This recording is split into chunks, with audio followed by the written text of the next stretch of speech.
And welcome back to Hero Power. This is episode 53, and I am your host, Avantes. Cloaked in darkness, just like the new expansion. Oh, And as always, I am joined by Zeroshio that's right. and Versika. It's me, It's a me, not Thrall. Versika. Not Thrall. That's right. It's really me. We had Thrall last week. We have Versika this week. So, Nice guest host, right? yeah, there you go. Whenever we can get him. That's what I'm saying. You got Thrall right here.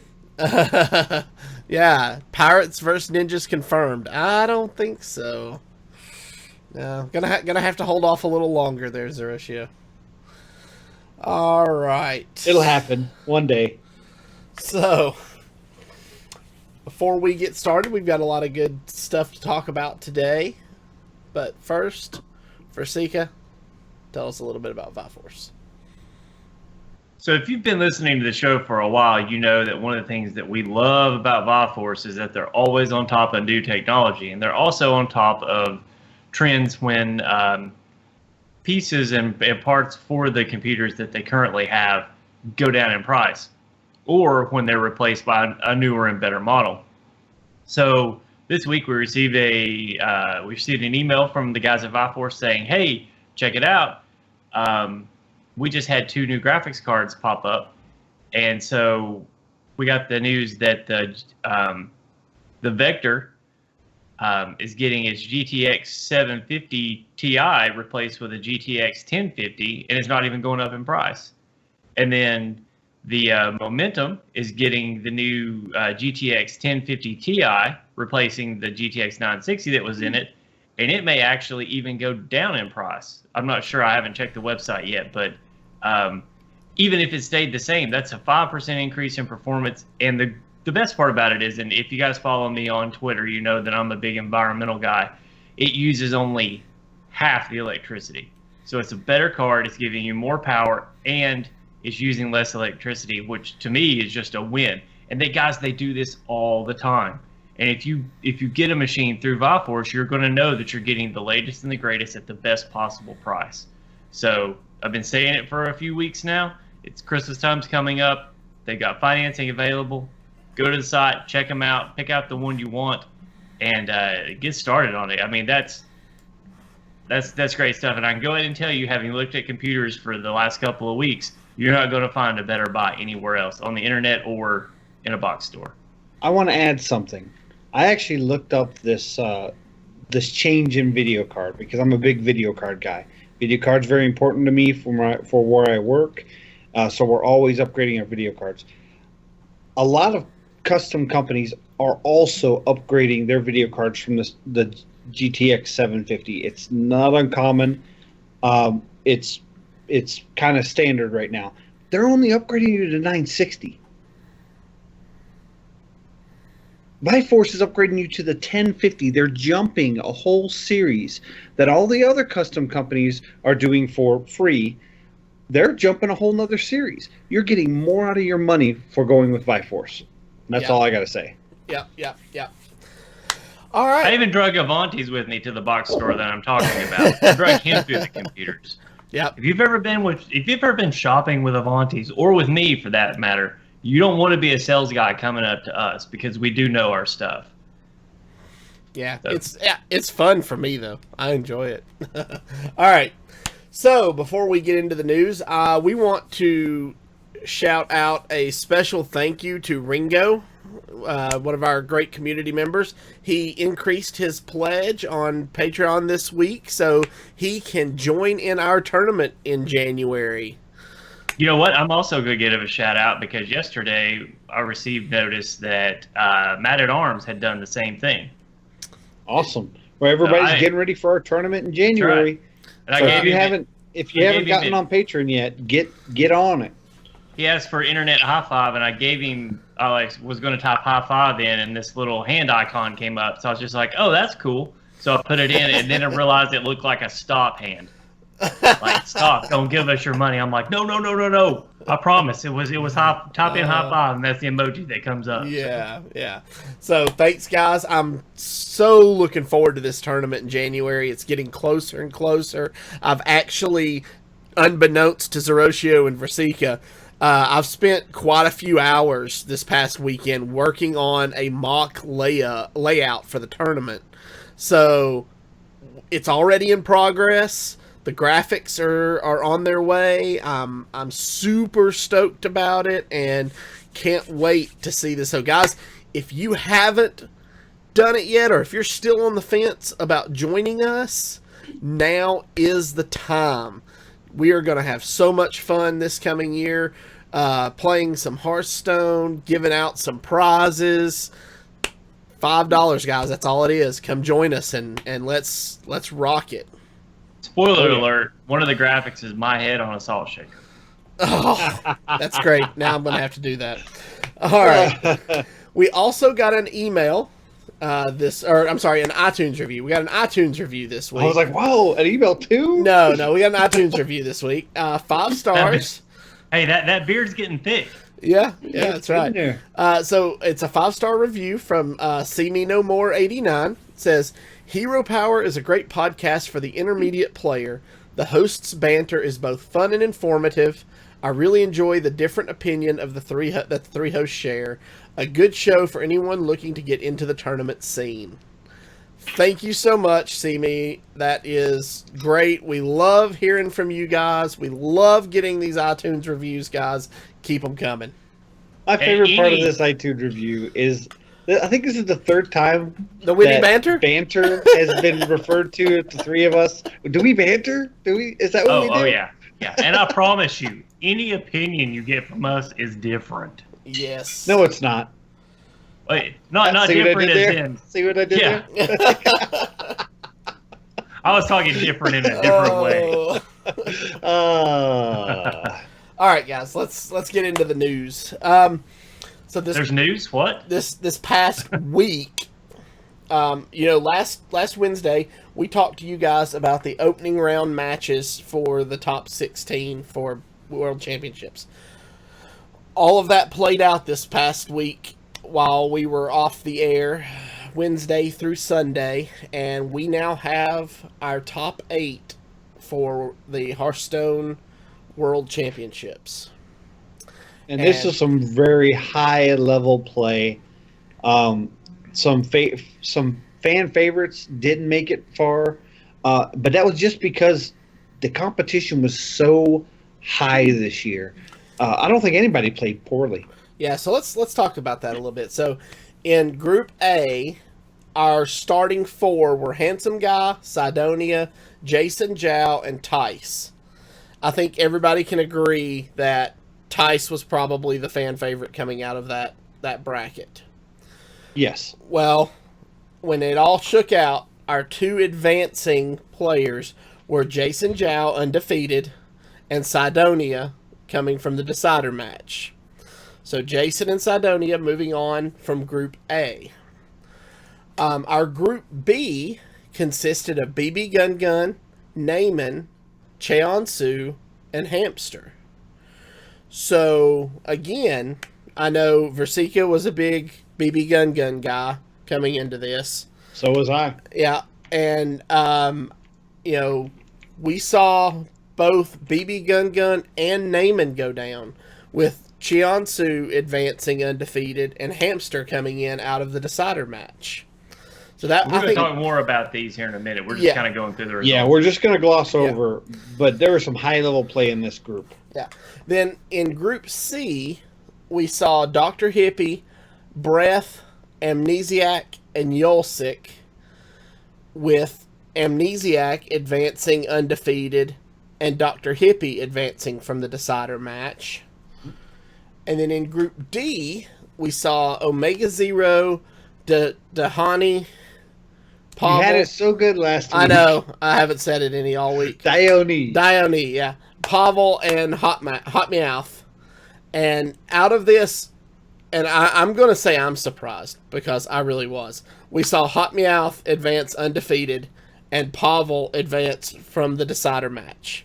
So, let's talk about these a little more. Versika, where do you want to start?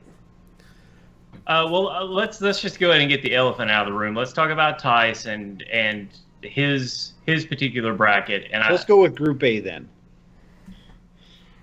So yeah, that's where Tice was. Yeah, that was Tice. Yeah. So Tice, I think he was the fan favorite going in, and I'm not sure if you could say that the pressure got to him, but there were times that he was visibly shaken. And you could see that he was struggling not to tilt. But I thought in his decider match, at least, that he managed to keep it together. And in the end, it was really who drew what was going to kill the other person first. And, I feel like he didn't really play his best in his first match. But I thought that his decider match that he played some really good Hearthstone. And I thought that the back and forth, because it went to a game 7, so it was right down to the wire. And I feel like he may have hung on to the rogue deck a little too often too early, and I think he probably queued it into a couple of matchups that I think would have been better suited for some of the other decks and would have given him a better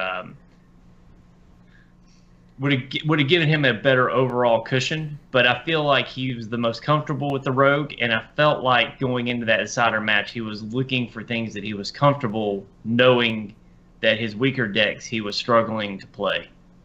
Is that what you got from it? Yeah, I would agree. First off, this Group A was probably the tightest group of the four. You had Handsome Guy, who was arguably the best Asia Pacific player, won his region twice. The second time he won it, the only reason Yolsik made it is because he was second, and Handsome Guy had already qualified. Mm-hmm. Jason Zhao was arguably one of the top two out of the China region, him and Omega Zero, which we'll talk more about him later. Sidonia was probably one of the top two out of the North America region, arguably. And Tice was pretty much the fan favorite. Now, Tice lost both of his matches, but both of them went to 7 games. So it wasn't, and by no means, a trouncing or just a 4-0 or anything like that. Yeah. Both of them went to 7 games. So he played very well. Well, I think you started to see, especially with Tice, and they're talking in chat about Sidonia as well. I think you started to see the nerves start to get to them, and they started really overthinking their plays, and they started playing around possibilities that were just so remote, but they were playing not to lose. I think they stopped playing to win, and they started playing not to lose. This whole group played like that. I don't want to say that anybody came out of this group with phenomenal plays that they never made mistakes. Jason Zhao probably made the least amount of mistakes, and he ended up going all the way through the winner's bracket. But a Handsome Guy, Sidonia, and Tice, all three of them made mistakes in their matches. As far as we could tell, we get caster vision, so we get to see what the opponents are holding. We don't know what's going through their mind. So it's hard to say that they made mistakes because in the heat of the moment, and I've been in tournaments, the heat of the moment, you make some plays, and then later on you watch it, you go, why did I make that play? But obviously you had a reason at the time. So I just think I think you're right. A lot of the stress, I think there was some stress that really got to Sidonia, Handsome Guy, and Tice.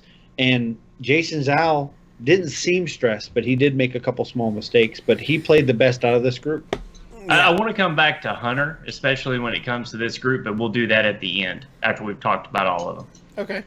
All right. So I wanted to touch on the Handsome Guy Sidonia matches because I was really shocked. Like you said, Handsome Guy was coming in off of 2 championship wins, and to see him get 4-0'd against Sidonia in the first round and drop to the losers bracket, and then he beats Tice 4-3, and then loses to Sidonia again 4-1. Do you guys just feel like Sidonia just had his number, that he didn't have a chance? Well, I feel like his decks matched up really well against Sidonia's, but more than anything, I think Sidonia had a good. I think he had a good idea of the order Handsome Guy was going to play his decks, because it seemed like he queued into just the right deck, just one right after the other, and then you could see Handsome Guy's demeanor change, and you could see that tilt start to happen. And by the time they got to the end of Game 3, Handsome Guy was so in his own head that it did not surprise me that Sidonia didn't struggle for the rest of it. Well, last week I said that I believed Handsome Guy might have been, he was the best player in Asia Pacific, but I believe that Asia Pacific is the weakest of the 4 regions. If you want, we'll break it down later, break down the top 8 a little bit more later, but you'll see that Asia Pacific has the least amount of people in top 8, and I think that Handsome Guy was the best of the weakest region. Okay. Well, let's move on and talk Group B then. Zeroshia, why don't you start this time? What was your takeaway from Group B? My takeaway from Group B was that Hamster is the most creative player in this tournament. Nobody really knew who he was. Of the 4 Chinese representatives, and he was the only one that wasn't well known. He just happened to win his tournament. There wasn't any real secret behind the fact that he's there to make friends, have fun. He's not there necessarily to win. He said so. He said, I'm here with 3 other professional Hearthstone players from China, and I'm honored to play next to them. That's what he said in his interview. But he made not only his deck decisions, but his plays were so off the wall and confusing that a lot of players didn't know how to handle it. Now, Chansu was able to beat him in the first round, and Hamster had to come through the loser's bracket. But after BB Gun beat Naaman, and Naaman went to the loser's bracket, Hamster just played exceptional matches against him and 4-3'd Naaman, and then went on to 4-0 BB Gun. Now, BB Gun had a very tough series against Chansu. It's 4-2, but it was a long, drawn-out 4-2. It was a very competitive series. And I think BB Gun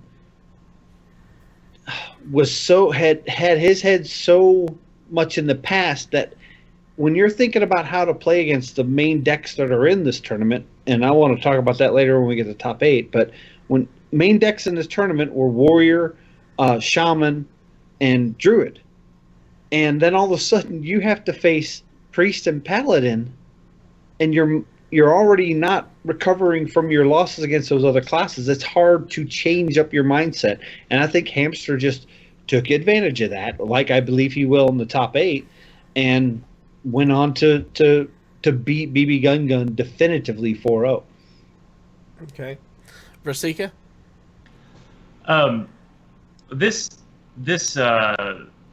think this bracket surprised me the most. And mostly because I feel like Hamster brought my favorite strategy, which is bring something people aren't used to playing against.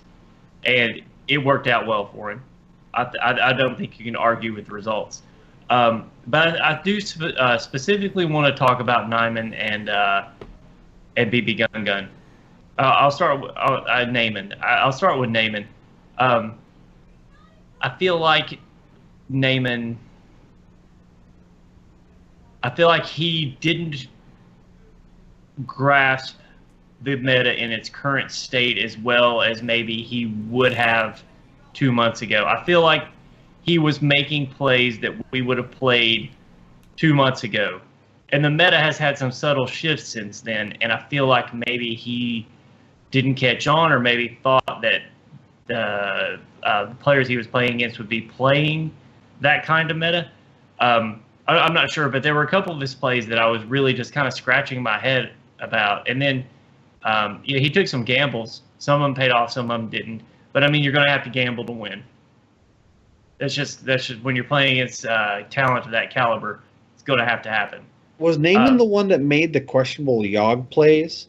Yes. He would just throw Yogg down like in the middle of the like. There's 15, 16 cards left in the deck, and he throws Yogg down on a board that has maybe 2 minions. Yeah. Yeah, I remember those plays. It just confused me. But I feel like BB Gun, I feel like that first series, I think it shook him. He made a couple misplays, and I think that he made the misplays because of nerves. I think he felt like he had more time, and when that rope started burning, I feel like he rushed his plays. When he came into that match against Hamster, I feel like you said, he hadn't psychologically recovered from losing that first time. The nerves were still there. And then having to play against 2 really unfamiliar decks and not really knowing what to cue into. Like, he had no idea what order Hamster was going to play them in. So there was no way he could set the matchups. And I felt like he was behind from the beginning. And I think that pressure mounted, and I think he got in his own head and just couldn't get out. I'll say this for BB Gun, though. Watching him over the course of the last month, I've become a huge BB Gun fan, and I'm going to really follow him at least over the next year. As long as he's playing Hearthstone, he's going to have a fan in me, and I'm probably going to just keep watching him because I feel like he has a brilliant mind when it comes to the game. I like his play style, but I also like his personality. I like him because he's unassuming. I like him because he's humble. And I also really like Hamster because Hamster is humble as well. And if you watch the post-game interview with Hamster, Frodian even pointed out how humble he really was. And out of all the players, he was the one coming in surprised that he had gotten there and really didn't care whether he won or not. He just wanted to bring something fresh, something other people weren't bringing. It turned out to be effective, and I think that's awesome.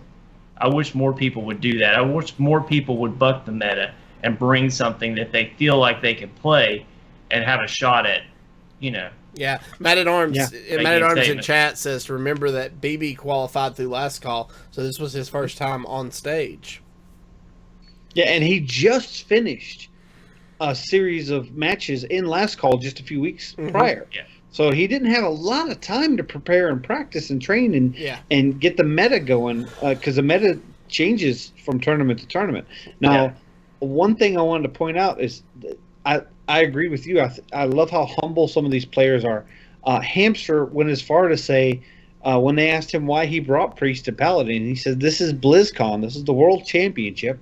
I believe all classes should be represented." Yes. I remember that. That was awesome. But I think the biggest thing out of this bracket is we have to talk about Chiansu's Yogg that immediately purified itself. Oh my gosh. Was that not hilarious? I love that Yogg for the most part just wrecked itself the whole time. 10 mana, draw a card, OP. 10 mana, draw a card. Yep. I love it. 7/5, draw a card. Yeah. I loved. I think out of all the times I saw Yogg played, it may have helped the opponent. Actually, I know it helped one. I think it may have helped twice. I think all the other times it either hindered or had virtually no effect. And I know the one that it helped, it cast Call of the Wild. I was just like, oh yeah, well that's going to help anybody. Yeah. Now that you think about it, 7 mana. If you take Baron Geddon's effect, take it away, and have him draw 1 card instead, it's still no, maybe not. No. No. All right, so let's move on to Group C. Okay. So there's one thing that really shocked me out of this group. Young Savage? No. I expected Young Savage. Dr. Hippie's hair. So Dr. Hippie had dyed his hair orange. But and now I tell you this, he was wearing his jersey for his team jersey. It was the perfect color match. So whoever did his hair did a awesome job. Yeah. But let's talk for a minute about Amnesiac's just total domination of this bracket. His first match against Yulsik, he won 4-2, but I mean he was up 3-0, and then Yulsik 1-2 before Amnesiac got his 4th win. And then that put him up against Dr. Hippie, who he just flat out dominated 4-1. In fact, again, I think he may have been up 3-0 before Dr. Hippie got his win. The one loss was a bad matchup. And it only was a bad matchup because Dr. Hippie knew what classes he was going to play because he'd already beaten him with the rest. You know, it was a running joke about Amnesiac being the young savage, just because of his interviews with TJ, where he was always tearing TJ down. Okay, hold on. It's a running joke if somebody says, "Yeah, you're the young savage," not when you give yourself the nickname "Young Savage." Okay, and the truth be told, Amnesiac gave himself the nickname "Young Savage." Now, I do believe Young Savage is a good nickname for this young man. The big story of the tournament was nerves. This kid had no nerves. He went in there confident. He went in there ready to win. He went in there winning. One of my favorite tweets that came out of this was Robert Wing sent out a tweet right before Amnesiac's match and said, "This is how the young savage prepares," and it's him in the parking lot skipping rope.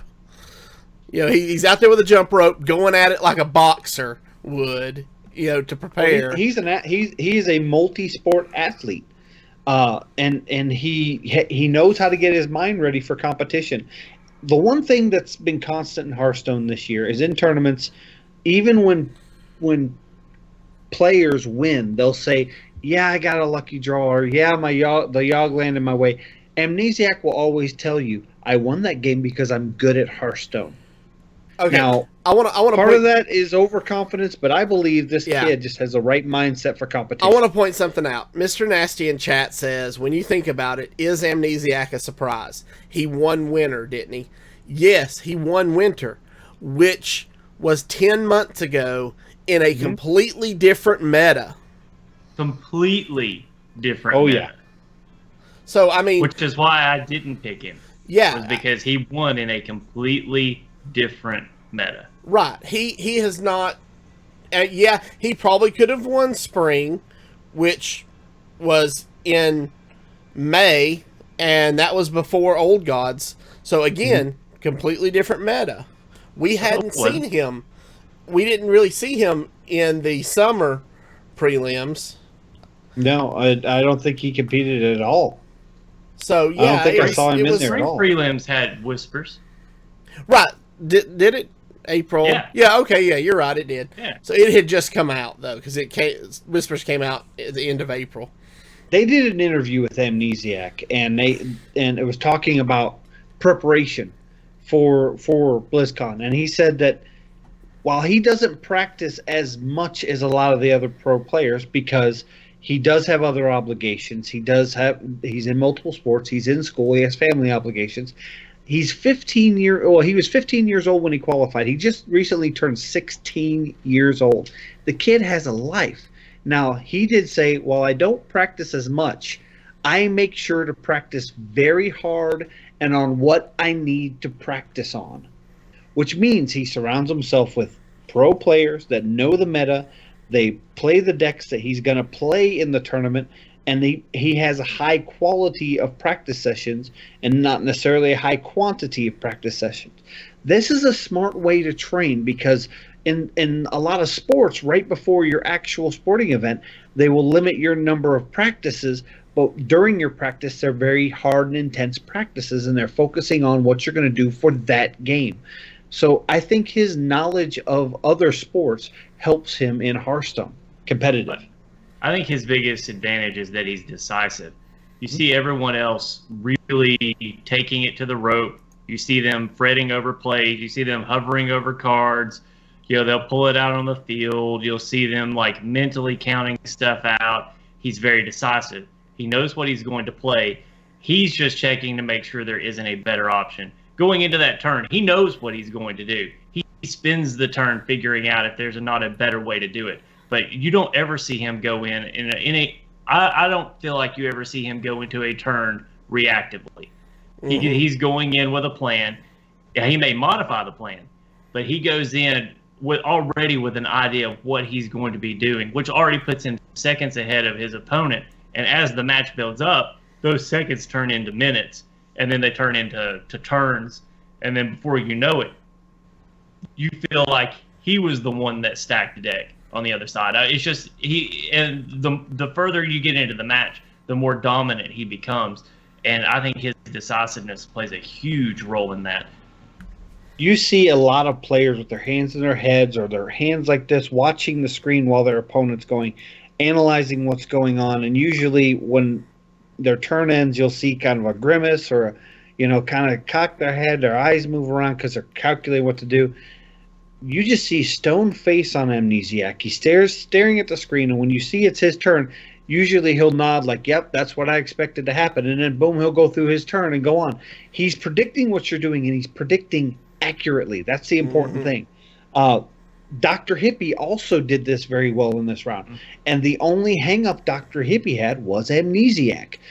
You could see a possibility of another Amnesiac Dr. Hippie matchup, and that's going to be amazing if that happens, because those two are really analytical on the game. Now, I do want to point out that you also had Breath in here who did okay. I mean, he competed well for Asia Pacific, or for China, sorry.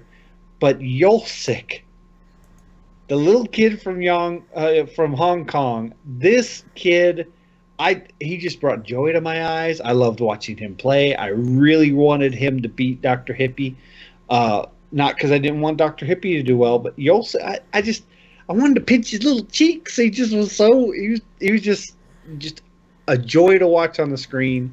He seemed to really be having fun. I thought he looked like a gummy bear. He did, exactly. Yes. Yeah, I honestly, I was actually pulling for Breath. I thought Breath played really well. He went 7 games in both of his matches. He was actually up in his match over Dr. Hippie, and Dr. Hippie came back and beat him. And then with his match against Yolsik, it went to Game 7 as well, and that match against Yolsik came down to the wire. Like, both players were at low health, and all Breath needed to do was draw a beast, and he would have moved on. And he didn't. Yep. And he did not draw that beast, and you saw him. that a lot with Hunter this tournament. There were many times that a one beast would have won the match, and it didn't. And it makes me wonder if these decks aren't so teched out that they've taken too many beasts out of the deck. No, well, I want to specifically talk about Hunter after we talk about this last group. Sounds good. All right, so moving on to Group D. This one was really all about Hot Meowth, I feel. We weren't.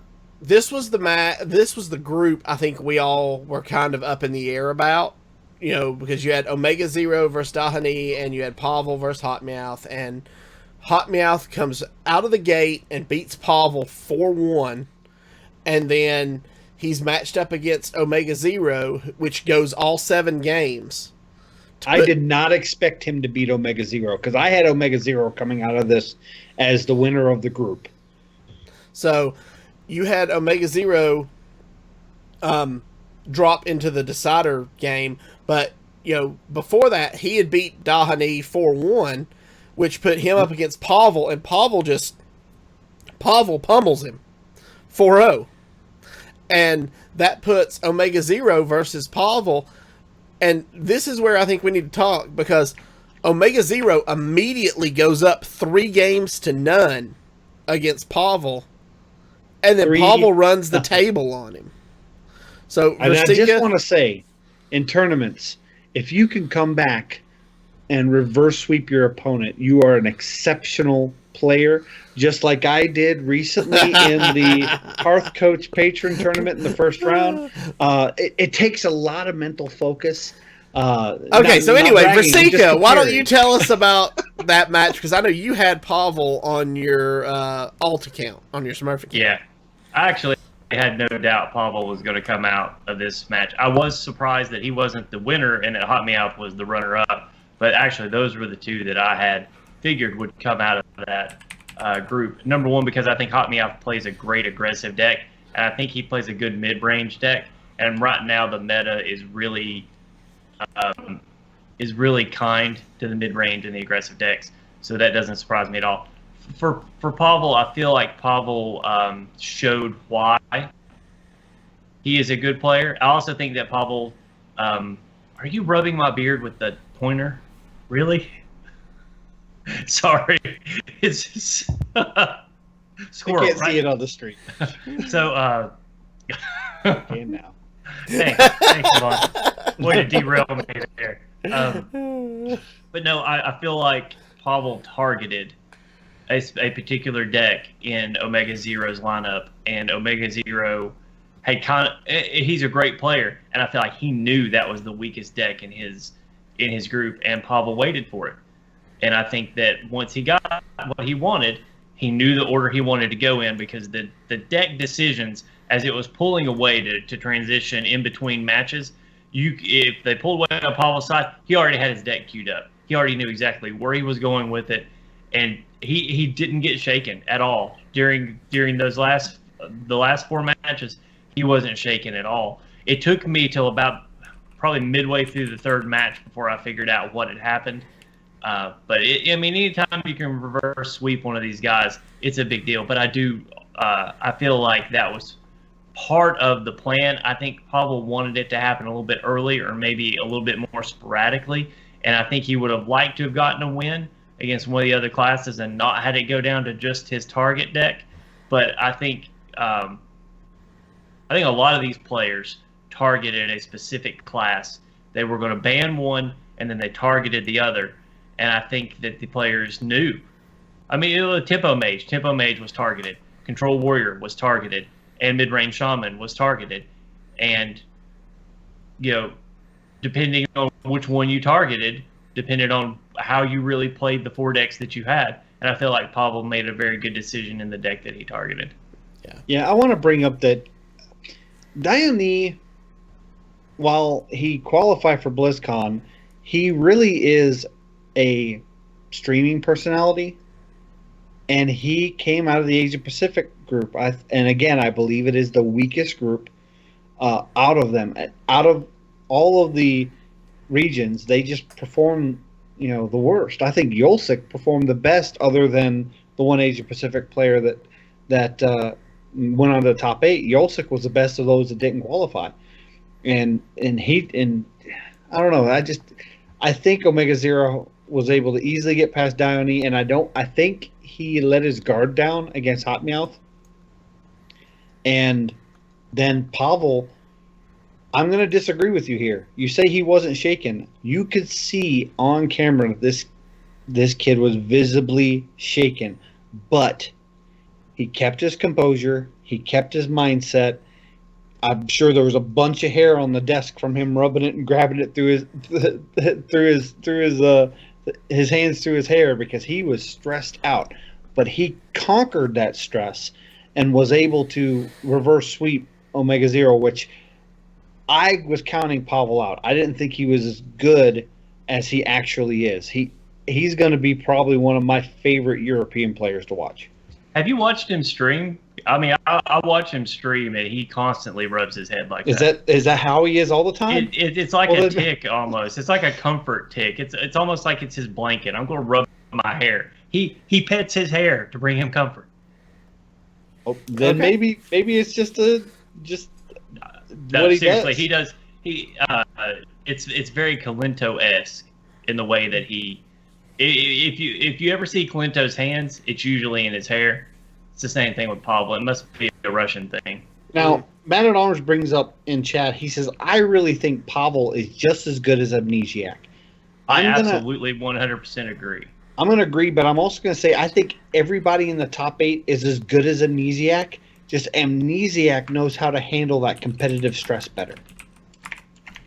Yeah. So he makes better crunch decisions than, I think if you're on the ladder, you probably have better results out of the other players. Amnesiac is, in my opinion, of the top 8, which we'll be talking about here shortly, the best tournament player that we have in the list.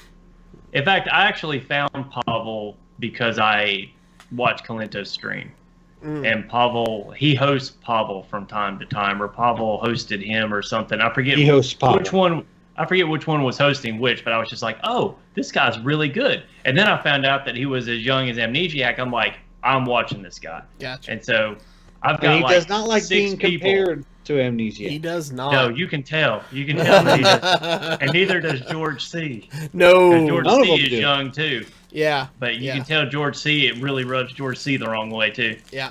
All right, so let's look at our top 8 matchups. After everything shook out, now, earlier in chat somebody said China OP nerf please. Well, I don't know how it happened, but in the brackets for top 8, however they seeded out, we've got Jason Zhao versus Hamster in the first matchup. China versus China. So they are guaranteed to have one of them knocked out. Mm-hmm. Our next But they're also matchup, guaranteed to have one advance. that is true. They're guaranteed to have one advance. Now, before we move on, I want a lot of people. I've seen a lot of threads on Twitter and Reddit saying that they don't think that China should be matched against China. They did not match these up this way. What they did is they took the winners bracket of A, B, C, and D and went down the line and put them in different groups. Oh, okay. Then they flipped them. So the winner bracket in A is against D in the decider, and B Okay. is against C, and then C against B and D against A. So they basically just took the winners and the deciders and flipped them, and that's who they're Except facing. that's not right, because the winner of D is against the decider of C. Hippie came out of. So you've got Hotmouth versus Hippie, and Hippie came out of C. They may have just pushed it down then. Yeah. I know that it was already pre-formulated how they were going to do it. I thought they said they flipped it. They might have been they just knocked it down. But So it wasn't matched up versus region. You do have B against C in Amnesiac versus Pavel in match 2, and I think this is. I'm calling it now. This is going to be the match to watch. Yes. I think this is probably going to be the best of the opening round matches. In match 3, you've got Cheonsu versus Sidonia. And in match 4, like we just mentioned, you've got Hot Meowth versus Dr. Hippie. You're never going to get that right. I know. So, let's talk predictions. Zeroshio, who is world champion by Sunday afternoon? Oh, you were not going to do it by round? Well, I don't want to make guesses on things we don't know. We know the opening round matchups. If you want to predict that, and then predict your champion. I will say that the one thing I wanted to say on the first matchup, they asked Hamster if he was still going to do his odd class picks like Priest and Paladin, and he said originally he was not. But now that he sees he's matched up against Jason Zhao, which he knows from competitive play in China, he believes he will keep his same Priest deck. So, he didn't even didn't hold no punches, didn't hold any secrets. He said, "I think I'm going to play Priest against Jason Zhao, knowing his normal lineup picks." So I'm excited to see that matchup. It makes me wonder if Jason Zhao is not going to pick odd decks to try to counter Hamster, thus weakening himself against the rest of the field. So I actually see Hamster beating Jason Zhao. I honestly see Hamster versus Amnesiac, and I'd love to see that in the finals, but I think Amnesiac's going to take it all. I think it may come down to America versus America, Hot Meowth and Amnesiac. Okay, Rasika? I think the Amnesiac versus Pavel match will decide that top bracket, and I think that it's going to be because they're both. Am I not correct in seeing that they both brought Rogue, because that the deck list came out? They both brought Questing Rogue, right? I have not had a chance to see the new deck list because they got to change the deck list from their group stages to top 8. That either dropped. It dropped It today. dropped today. In fact, I'm looking to I'm But looking I have to pull not it had up. a chance to look at it yet. I'm pretty sure I just got a chance to look over it real quick while I was on lunch at work, and I'm pretty sure that both Pavel and Amnesiac brought Rogue. That's not going to get banned, and I think the first person to win with that Rogue, I think, is going to be the winner of that match. Okay. So you think the weakness is going to be Rogue, and whoever wins with Rogue wins? I think that the Rogue versus Rogue. Yes. I think that they both.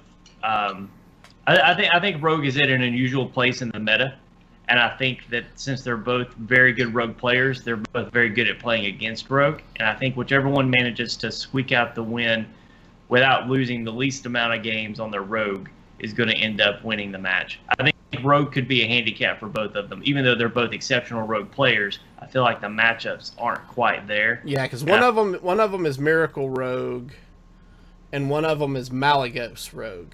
But isn't that Malagos Rogue? Doesn't it have Auctioneer in it? Yeah, it's Malagos Miracle. Yes. So it's a Malagos Miracle. I feel like whichever one of those comes out on top of that Rogue first is going to have a decided advantage on the other as they go through the match. I think Hot Meowth versus Dr. Hippie, I think the winner of that match ends up taking that bracket. Honestly, I feel like Hot Meowth's run is going to be at an end. I feel like Dr. Hippie is probably going to take that. And I feel like in the end, as much as I hate to admit it, I have a feeling that it's going to be Amnesiac versus Dr. Hippie in the finals. It's a rematch of one of the groups in the previous round. Okay. And I originally thought that I really think Dr. Hippie is going to underestimate Hot Meowth. And Hot Meowth makes some very clutch plays where he plays the deck properly, but he'll make plays that seem uncommon for that style of deck, and they benefit him more than I've ever seen anybody else. Yeah. Right. One of the things that they're talking about in chat is Hot Meowth's warrior change, and I think this is going to be his Achilles heel when it's all said and done.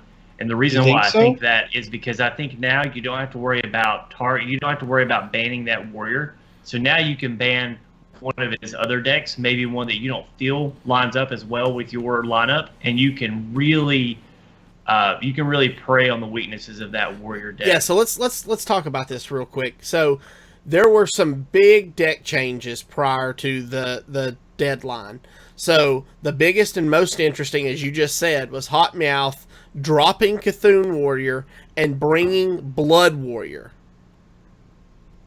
So oh yes, I remember reading about this. This is that's kind of like the Blood Warrior with Golden Patron. Monkey, yeah, is it Grim Patron combo? Right. Yeah. So he also Hot Meowth also dropped Secret Face Hunter for Warlock Zoo, which I think is a very good change. I do too. So Jason Zhao also dropped his N'Zoth Warrior for Dragon Warrior. Mm-hmm. Hamster is sticking it out. He's bringing exactly what he brought to the opening 16. Yep. Dr. Hippie is dropping his Control Warrior for Dragon Warrior and his Hunter for Zoo. Okay. Sidonia is dropping Cthulhu Warrior for N'Zoth Warrior.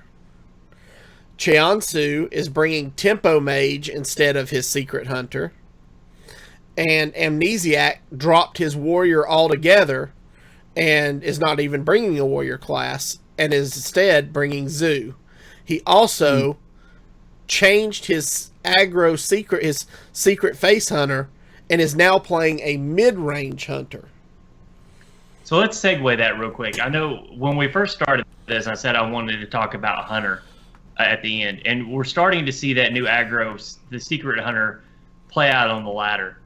And one of the things, like you pointed out earlier, is that this Secret Hunter is very hard to tech against everything that they're going to see at the tournament. It almost has to target one particular deck or another. Otherwise, you put too much tech in it, and the deck starts to lose functionality. And I think that we saw that all weekend long with just how inconsistent it was. And really, there were so many Hunter Secret aggro mirror matches that I feel like that was the only deck where going in, you could feel like you were moderately favored, and that's because you were only moderately favored because you were playing against a deck that was almost a duplicate of what you were playing. I feel like the changeover from mid-range Hunter is a direct result from the rise of mid-range Shaman. I feel like that mid-range Hunter didn't do as well against mid-range Shaman, so people went to the more aggressive Secret. But I don't think that's playing out quite like people expected, and I think that's why you're starting to see all these Secret Hunters drop off in favor of other decks. Okay. This is, and I want to say almost the same thing, but about Druid. I really think Druid underperformed in the group stages. Now, the win rates, when you look at them at the end, looks high. But if the win rates against non-mirror matches, non-Druid matches, Druid lost a lot of matches. And I'm really surprised to see that every single player is bringing Druid. Not only they're bringing Druid, they're bringing some form of Malagos Druid, whether it be your full-out Malagos Druid or it's the Malagos token Druid. They're bringing some form of Malagos Druid, and it just amazes me. Mm-hmm. Yeah, so my pick to win it all, I'm going to have to stick with the Young Savage. He's just not shown me a weakness yet, and I'm calling Amnesiac to walk away with it this year. So we will see on Sunday afternoon what happens. If there is a weakness in Amnesiac, if he falls, I predict it now, he will fall to Hamster. And I think it'll be because he cannot game plan for Hamster. Hamster's unpredictable. You never know where that guy's going to be running around and chewing on celery. I'm just amazed at how well he plays underplayed classes. I do think Amnesiac's going to win out and take it all, but if he gets upset, it's going to be by Hamster. Nice. All right, so moving on. That brings us to this week's Tavern Brawl, which was not very heroic. No. Hey, look! Here's a carrot. Here's a carrot. Heroic Tavern Brawl. Oh, we're gonna take it away. I thought it was a fun Tavern Brawl. I knew it wasn't gonna be the Heroic Tavern Brawl, and a lot of that's because Ben Brogue came out and said that it's probably gonna be after BlizzCon. Yeah. And I went back and listened to the original footage of the Heroic Tavern Brawl, and they never said it was gonna be out soon. And they even said the rewards will be the most current pack of the most current set. They didn't say Old Gods. They said the most current set, which usually alludes to that it's probably going to come out after another set's going to come out. Right. Or it's meaning that they're going to do these more often, and next time it comes out, it'll be the most current set. Yeah. So, that being said, I can't wait for it to come out after the new set comes out. And this Tavern Brawl, Yellow Brick Brawl. Say that 10 times fast. Please don't. Each player is given a Dorothy, which grants charge to minions on one side and taunt on the other. You pick 10 cards, and it puts 3 copies of each in your deck. This was so much fun with Dreadsteed. Right? So, I didn't know anything about it going in, and I actually built Dreadsteed Warlock. Of course you did. I love Dreadsteed. It's my favorite card out of TGT. And let me tell you, getting Dreadsteed on the right so that it has taunt, and Mal'Ganis on the left. No. Yes! My opponent conceded. It was just great. You get Dreadsteed on the left so it has charge, and you just keep killing everything with just your Dreadsteed. And everything else you put on the right. So you put one on the left and one on the right. They can't kill you, and anything they put out's dead. Yeah. It was a lot of fun. Matt at Arms and I were talking about it a lot today during while it was just coming out. and he basically figured out that, hey, blessed champion, the one that when it comes into play, destroy a demon. OP. Yeah. Did you play this at all for Sika? I did. I won both of the matches that I played so far. Cool. Can you guess which classes I played? Shaman and the other Shaman. No, actually, I didn't play Shaman this Tavern Brawl. I know. I went Priest and I went Rogue. Wow. Yeah, I went a Barnes Malagos Rogue, and I did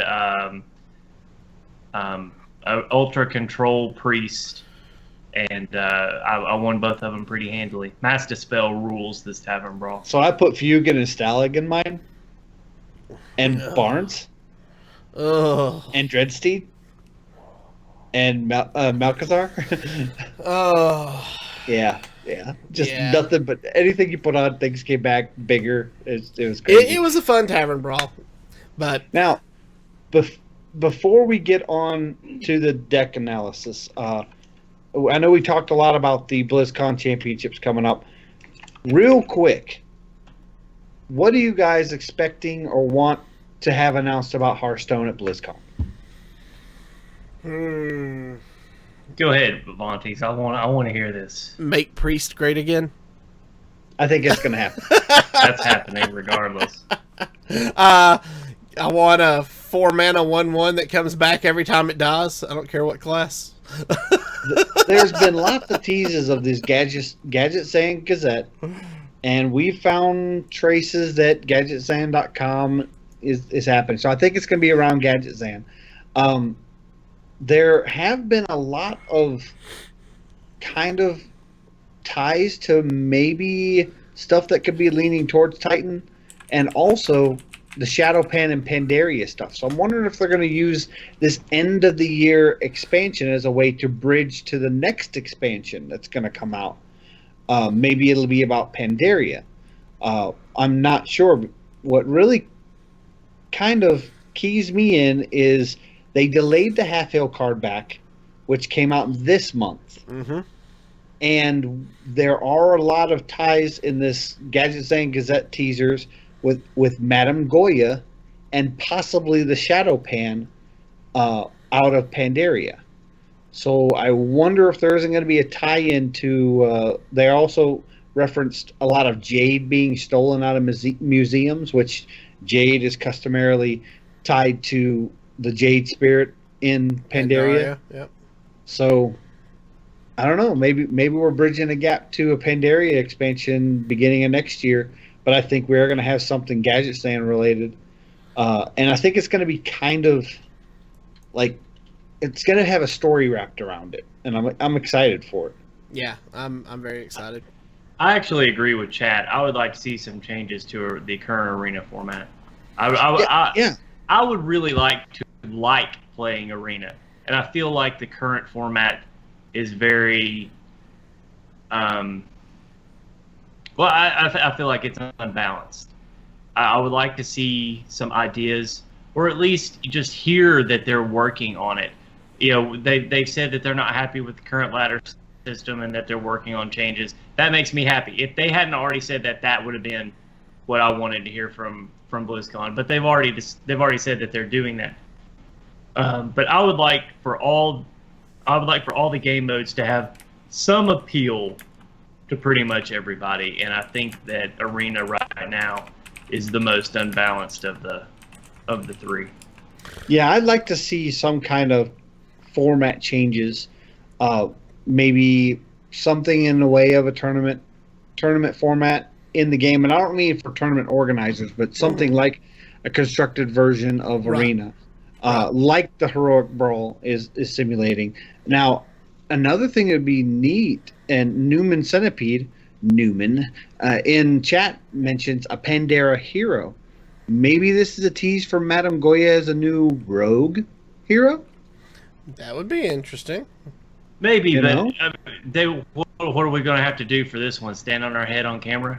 I mean, I would like to just be able to buy my... Maybe it'll be part of a package. Let him finish talking. Go ahead. Oh no, I was done. I was done. You missed it. Maybe we don't get a special card back for pre-ordering. Maybe we get a hero portrait. That would be kind of cool. I do think that the first edition that was Volume 2, Number 7 of the Gadgetistan Gazette had a vault door that had the symbol, and it kind of had a bar going across the vault. It looked perfect for a pack.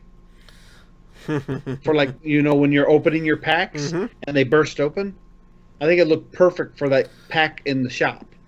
Okay. And I think it would be great. All right, so let's talk about this week's deck because...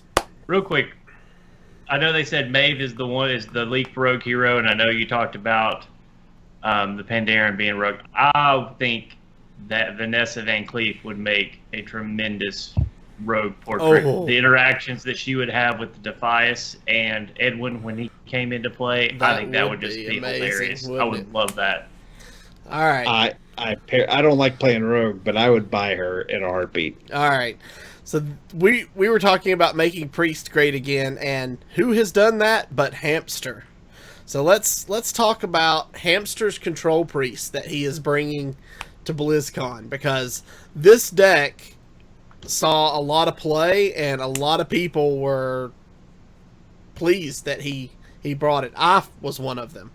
So this deck list is 2 Power Word Shield, 2 Doomsayer, 2 Museum Curator, 2 Shadow Word Pain, 2 Wild Pyromancer, 2 Shadow Word Death, 2 Thought Steal, 2 Priest of the Feast, 2 Shifting Shade, 1 Darkshire Alchemist, 2 Excavated Evil, 2 Holy Nova, 1 Cobble Shadow Priest, 1 Cairn Bloodhoof, 2 Entomb, 1 Justicar Trueheart, 1 Sylvanas Windrunner, and 1 N'Zoth the Corruptor. Now, this deck is a lot of fun. I've been playing it, and it's so control heavy that you just have to kind of hold off those first couple of turns, and then the world is your oyster. Grab a pillow, take a nap. And you're going to be here a while, but it's totally worth it. My favorite part of this deck is hearing Avati say Cabal Shadow Priest. That's my favorite thing ever. All right, so what are your thoughts on the deck as a whole, Zoroshio? I love this deck. I actually teched out an Excavate Evil because I thought I had plenty enough board clear with the combination of Doomsayer and Wild Pyromancer, Holy Novas, Excavate Evils. I put in Grim Patron. And people don't expect it. They don't know what to do. You throw a Grim Patron and throw a Power Word Shield on it, and they're like, "Wow, I don't want to use any of my board clear." And it's not so much that he makes duplicates; it keeps them from eliminating the rest of your board because they're so afraid of making duplicates. Mm-hmm. They wait until they can remove him outright before they do anything with the rest of your board, and I love it. All right, so Versika, tell us your thoughts exactly. Actually, I made no changes to this deck. I played it exactly like it is. What? And I went 6-0. First. That's a first. I think we're living in the Twilight Zone. Zoroshio is mad doctoring the deck, and Versika's playing it like it is. And I didn't use Shaman to beat the Tavern Brawl this week. It's weird. Oh, yeah. Yeah, that's, I don't know. I don't even know anymore, guys. 53 episodes in, and I don't know either of these guys. Mind blown. Where's your purple cloud, right? And Nibble Swap says he'd take out Holy Nova before taking out Excavate Evil. I tried that, and then I swapped it out because there's no circle of healing here, and I really wanted some area heals to heal my board as well as my Grim Patrons so I can make even more Grim Patrons. See, you're replacing me with Thrall for a week. I come back. I have to be more agreeable if I want to stay on the show. Yeah, I guess. All right. Let's do last thoughts. What are your overall thoughts of what we talked about thus far, Versika? I think we pretty much covered it. I think this BlizzCon tournament is going to be one of the better played BlizzCon tournaments that we've seen. But more than that, speaking of BlizzCon, I feel like we're the only podcast in our podcast family that is not currently in Anaheim. We are. Yes. Well, Hearth Coach. So jealous. Hearth Coach is the only So one jealous. besides us. That's right. Us over here on the East Coast just didn't. But we're seem going to get the DreamHack. invite.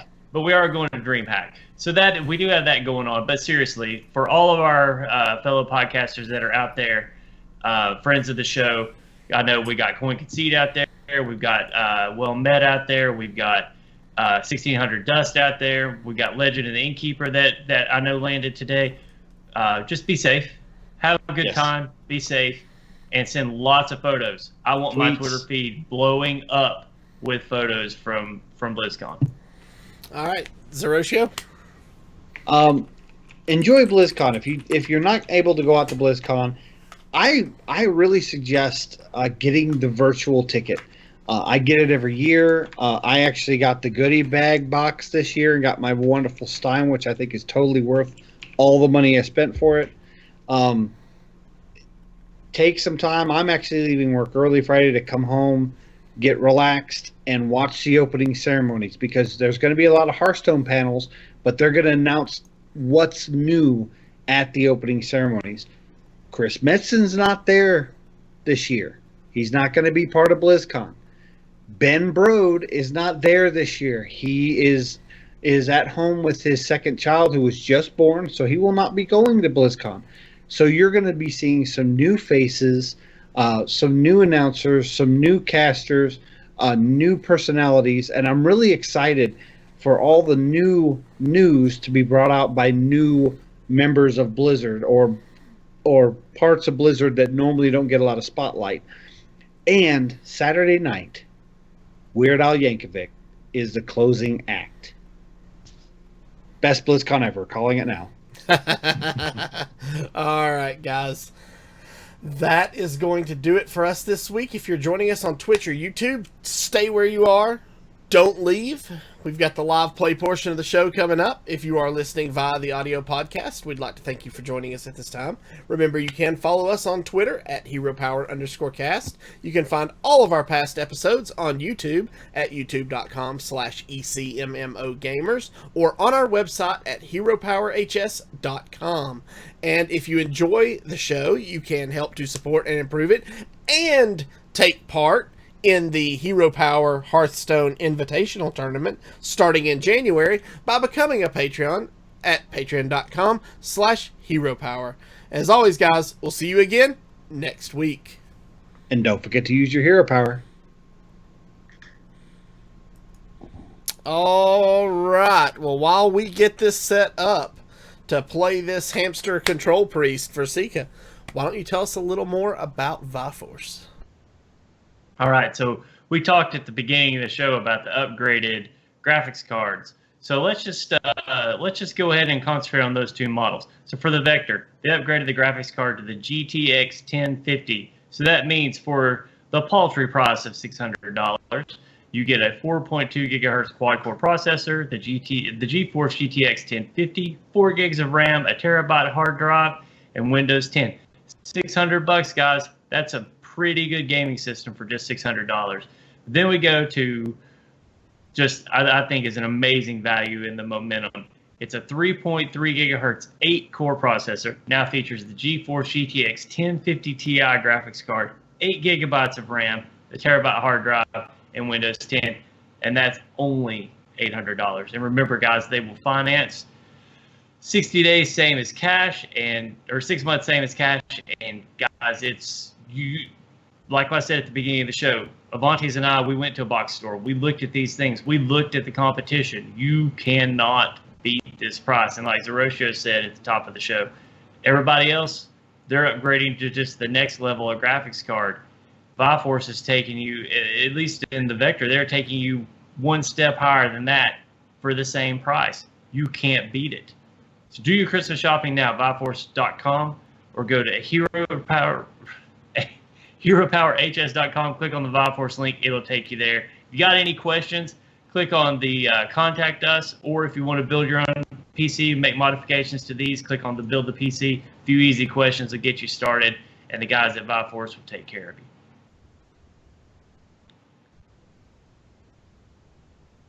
Are they throwing in a chicken? Is that? I don't know. I think Avanti's is muted. I think he's muted too. He is. You know. Whatever he said was funny too, because he was Talking to bouncing me. around. I said yeah. it's the 1st of the month, which means rate 20, which means we get to go own some people with Priest. It's not poultry, it's paltry. Oh, It's that southern drawl. yeah.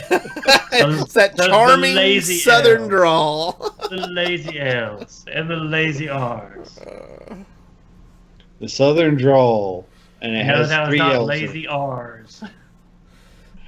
All right, so Priest versus Priest, guys.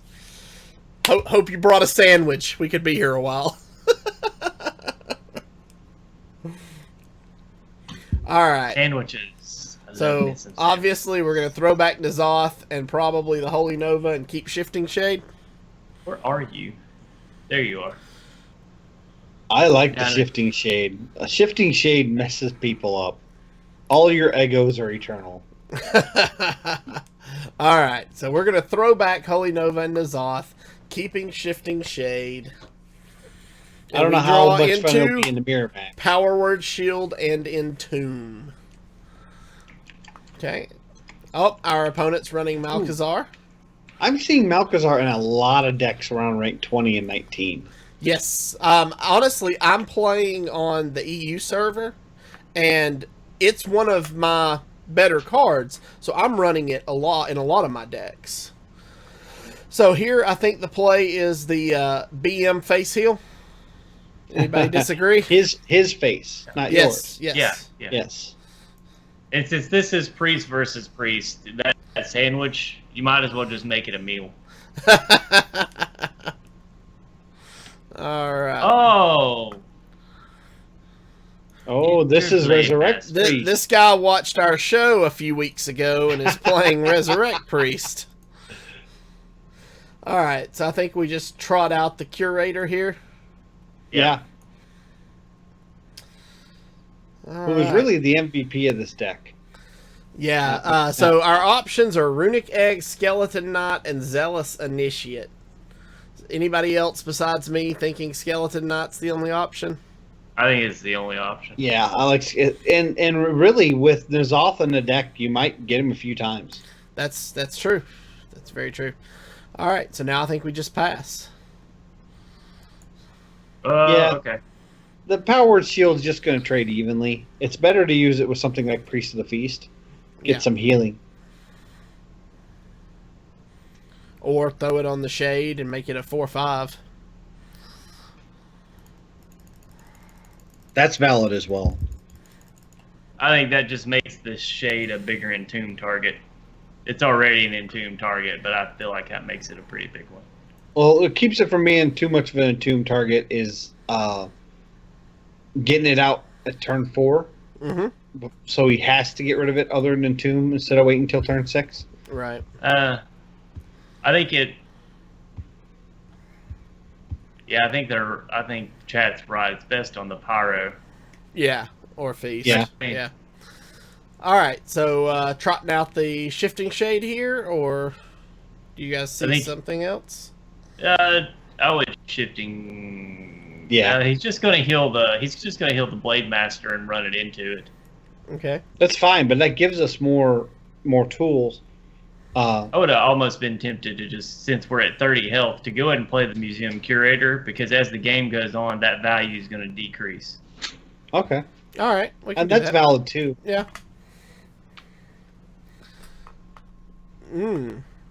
Another I think Shade since we're or Chill Maw? I think since we're running N'Zoth, I think Chill Maw is a good play here.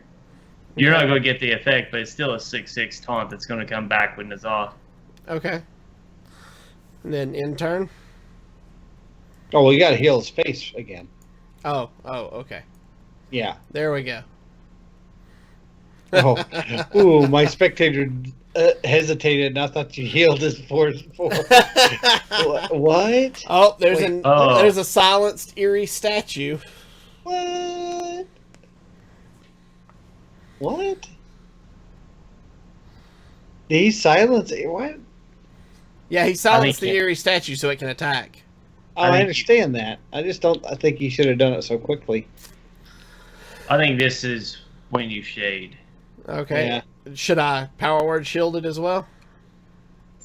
Yeah, if you power word shield, it means he has to trade it with the eerie statue, Yeah. Right. saving you a little early damage. There's And a if he doesn't priest. heal it, we could possibly get some value out of Excavate Evil. Yeah. Matt at Arms says this is our meme priest.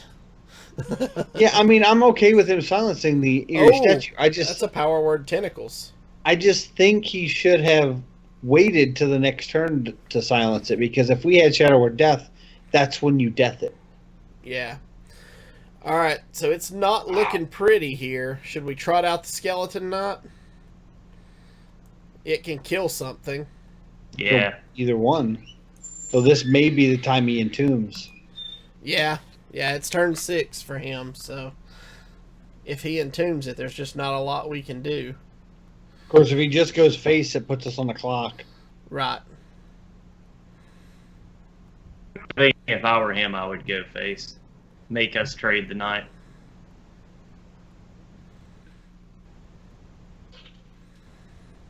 Darkshire Alchemist. Wow, he's just got all the answers. He sure does. Well, we get it back. That's good. Not that we need it right now, but All right, so we got 10 cards in our hand. We got to get rid of something. yeah, we don't want to put something that's going to give us another card. Entomb and Chill Maul do about the same thing. They just negate damage. Yeah. There's probably better Entomb targets. I'd probably say Chill Maul. I We don't think have Silma as well. We don't have any good small spells to couple with healing. Yeah, and the chat brings up a good good observation. There may be some Divine Spirit Inner Fire shenanigans. Yeah, I mean, yeah, It may be a moot point. yeah.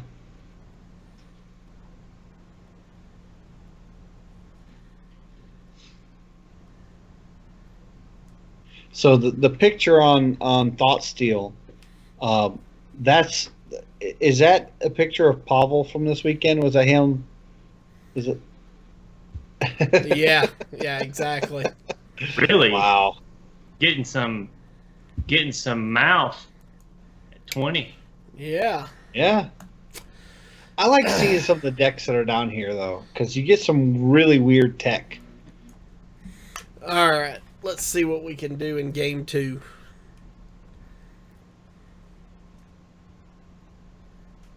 Okay, I'm gonna politely ask Matt at Arms. No updates in chat. When I don't know what the score is and I don't pay attention until at least the 6th inning, we have won. And anytime I've tried to pay attention before the 6th inning, we have lost, meaning the Cubs. So I don't want to know anything. All right. So Please, our thank you. opening hand is Holy Nova, Sylvanas Windrunner, Justicar Trueheart, Shadow Word Pain. Against Hunter, Shadow or Pain is a must keep. Yes. Yep. Throw the other 3 back. I There's would merit almost to keeping be. Justicar. Well, Yeah, I was gonna say. I think I would almost keep Justicar. I'd definitely throw Sylvanas and Holy Nova back. Because okay. with the coin, turn 5 Justicar, so that turn 6 we can start healing 4 per turn, which is when High Main comes out. That's actually really good.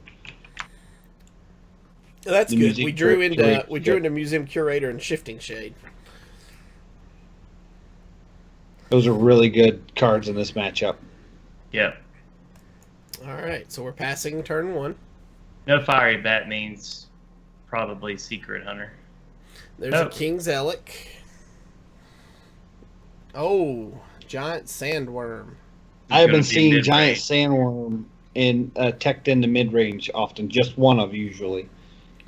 So Museum Curator or kill it with the Pain.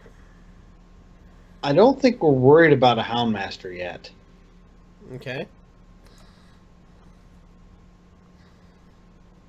So Huge Toad, Infested Tauren, or Twilight Summoner. These are all actually pretty good options. Yeah. I like the Tauren. I do too. I really like the Infested Tauren. It challenges just about everything he's going to put out and gives a 2/2. Okay. And I am officially done watching chat for the evening, so... Way to go, Nibble Swap. You ran him off. So, chat, if you want to tell me anything, we'll see you next week.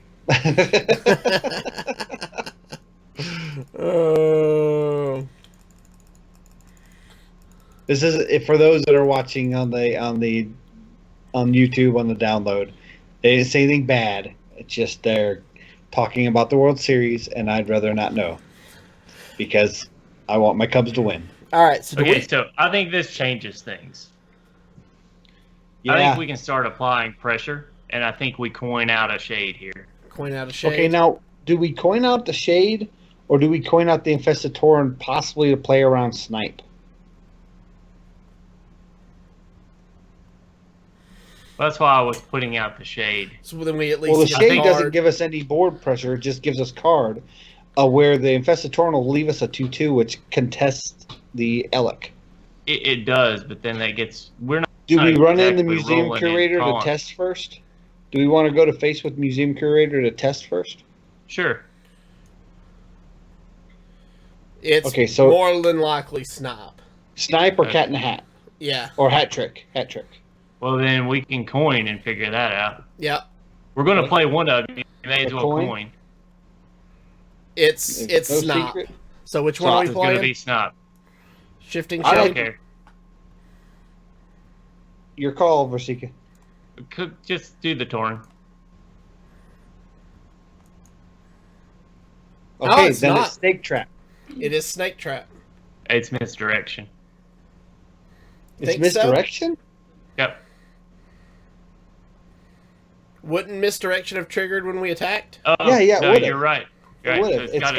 It's got to gotta be be snake. snake. So we do Or not. bear. No, because bear would have triggered Nope. too.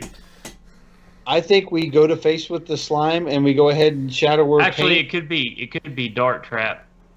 Oh, it could be Dart Trap. I think you're right. I think we go face with the slime and trot out another Shifting Shade. Yeah. Or trot out Yeah. a Shifting Shade. We could do that. That'll be safe against anything. Yeah. The next time we use our hero power, we'll know. And actually, with our death rattles, the dart trap isn't actually terrible.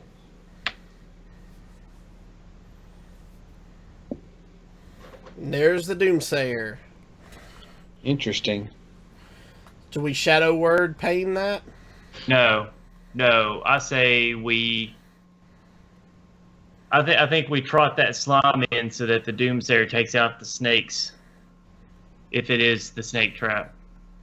Oh, Okay, so what you're saying is run in the 2/2 to the Elec to test for snake trap first. Yep. it's not. So It's gotta be It's Dart. gotta be Dart It's Trap. dark. Weird. So now I think. No, wait. Yeah. Okay. Go ahead. Because I think We Shadow I Word think Paint it, or do we let it die? No, I think we paint it and put another. Or we paint and go ahead and trigger the trap. Okay, so hopefully it kills the shifting shape. Yeah. Okay. And that clears us out for Entomb next turn. There we go. Weird. Then this is heavily face. It's weird to have a. Oh, how good? That doesn't make sense. It's not. Is this a control hunter? No, snake trap. A lot of people are buying Whispers cards. You would have to craft snake trap if you were fairly new to the game, and it's an epic. So my bet is they just don't have it. Mm. All right. And So he just a card. His hero power. yeah. So now it does 3 Wow. damage. So now we're on a clock. We need to adjust the car out now. Yeah. Yeah, Justicar and take out Yeah. his with Because that way we're negating his hero power every turn if we have to. Okay. This is now we get a grandma. I'm so confused on this deck. There's a shield And a bearer. share. Yeah, Oh. he just And doesn't look, have the cards. Wow. And we're gonna. Well, no, not quite burn. Do we have to prioritize healing right now? Yes. So we throw out the alchemist, heal ourselves, and Heal face. we're going to take out the 1/4. we're going to take 8 if we do that. Well, we take out the 1/4. Yeah, you're right. We will take 8, but we're healing for 9, so we're up 1. Yeah.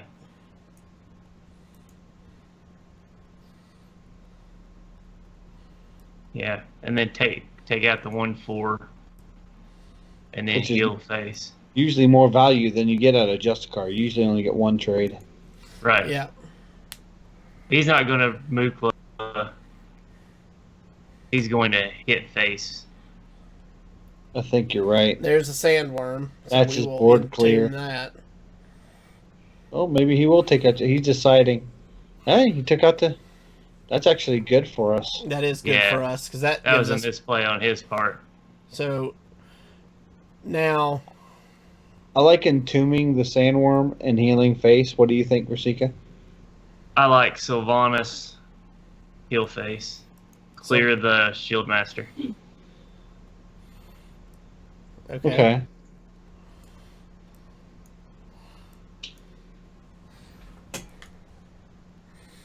And that way, that does take away his value unless he trades into the Alchemist first and then Sylvanas. Well, nope, that's not what he's going to do with Hyena. I think he's making a mistake. So because now we can excavate it evil. yeah, and pretty much own this at that point. Wait, Actually, we can run Sylvanas into 1/2/2, then Excavated Evil. And And get we'll the take the 8/1 8/8. sandworm. We'll Yeah, get the Yeah, 8/1. it'll be an 8/1 at that point, which you could heal it if we wanted. the Yeah. run. Wait a minute. Oh, yeah, he got a trap up.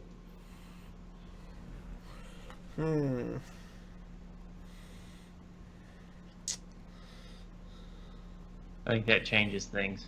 What about putting a banana on one of the 2/2s that we're going to try to kill Why?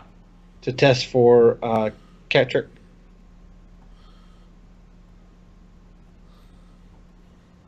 Okay. We're going to kill it anyways. We don't want to put it on Sylvanas because we got plans. I doubt he's cat tricked. My bet is You don't think it's another? I think it's an ice trap. No, I'd say it's probably dart trap. If it's dart trap, then you want to test it by using our hero power on our face? Because that would kill All Sylvanas. right, excavated evil. Excavated evil. Yeah, excavated evil. Yeah, so this plan's going to work still. Heal face. Yeah, yep. And we can banana. on- Yeah, Banana the worm. yep. Oh, sorry. Ended turn too quick. That's all right. Don't get nervous on the rope now, Vonnies. The rope is your friend. Oof. So at least if we heal that, we can kill both the grandma and the wolf. So I think we priest to the feast, banana, heal. Ooh, yeah. Yeah. Priest of the feast, banana on the worm. Yep. And then heal the worm. And then Yeah, I think And we then heal the worm. Thought steal. and then And then he'll concede. Yeah. that works. He had no way to deal with the priest of the feast. That was a weird, like, control-ish. I don't know. I don't think he got the draws he wanted. It was Yeah. a mosh pit. That maybe some kind of weird combo that we just didn't see. Right. And we would have died had we not just a card. Yeah. So I mean, technically he had. Technically One he and has. one. We're 1-1. Time for the decider match. Gotta love the rank 20 jungle. I was going to say that the 20 to 15 is just so bizarre this time of month. It's very you. Oh, hey, our opponent's name is you. Yeah. All right, so our opening hand is Entomb, Cairn, Power Word Shield, Shifting Shade. Keep the Power Word Shield and the Shifting Shade since we have the coin? I don't think we need to keep the Power Word Shield. I don't either. We're not going to get much value out of early, especially from Paladin. Okay. Yeah, I would say throw back everything but the Shade. Okay. Yeah, and not only say Shade because we have the coin. Brandon, We want Museum Curator. Boom. Nice. So our opening hand now is Holy Nova, Priest of the Feast, Museum Curator, and Shifting Shade. With and the coin. Yeah, yeah. And we draw into Shadow Word Death. All right. And we pass the turn. Is there any merit to coining that out to contest the first turn hero power? I don't think so. Or do we contest it just as much on turn 2? I don't think we lose anything. Yeah, Okay. I think we're good on turn 2. Oh, that's a big dragon. Deathwing? I don't think we'll get there. Oh, we'll I think get we will. Yeah, we will. You think so? Yeah. We will. Just do it. Just do it. Yeah. Just get it. It'll just be fun to see it in your hand. So just do it.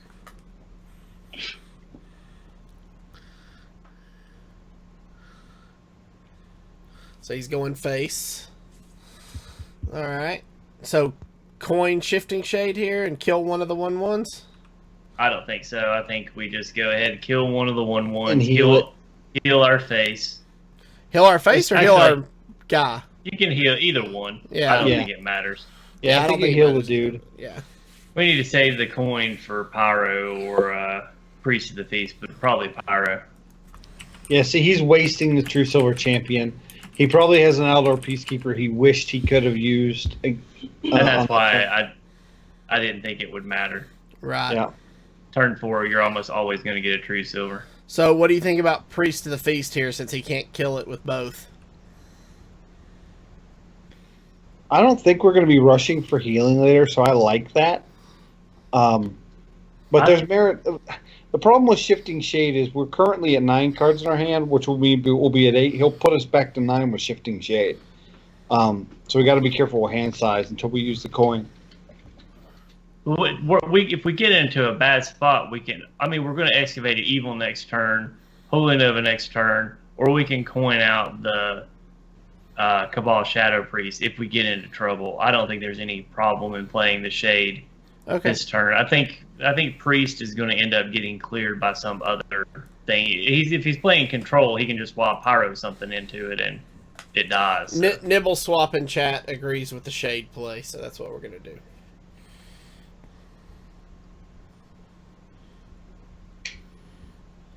Okay, so he takes it out. Barnes. Ooh, we got his Barnes. That's nice. Yeah, interesting. All right, so let's see. Well, we can't really Holy Nova here because it would not kill the Acolyte. Do you want to coin Cabal, take the Acolyte? I like that. Well, if we coin Cabal, take the Acolyte, he can run both the dudes in and overdraw us. Yeah, but I also think that there's something to be said for saving that coin. I like the Excavated Evil play. Yeah. Okay. Because if he's paying attention, if we coin Cabal, take that, he'll run both dudes into it, and then we overdraw. And that could hurt us. I think there's a strong case for Barnes there, but there's no way to protect what happened or what Barnes brings out. Yeah, and whatever Barnes brings out's a 1/1. Oh, there's the There War you go. Leader. Yeah. So And we that's- should... How do we get... How do we get rid of that without him? We don't have... We an don't need Entomb. to. We don't need to yet. Okay. We can entomb. Really, the first one's not going to hurt us. The second one might, and we want to try to negate the charge ones if we can. Okay. So what do you guys think here? Do we Barnes here? I think we Barnes here. Yeah, I like Barnes. See what we get, and then maybe he'll face. Maybe. Seeing what we get. Ooh, that's not good. Ooh. It contests the board. Yeah. Just he'll face. I think so. I don't think. Yeah. I'm wondering if there's any value to Pyro coin there to clear the loot hoarder. You know, I'd thought about that too. But it's an even trade like we would with the museum curator, anyways. There's a consecrate. Oh, there's a consecrate. And he's not killing off his war leader, which may be a misplay. And the reason why I didn't go for the deny the draw on the loot hoarder is because if he's playing war leader, he's probably playing the charge Murloc, and I can't think of his name right now. That's what I want to steal. Bluegill, yeah, that's what I was saying too. Yeah. The Bluegill.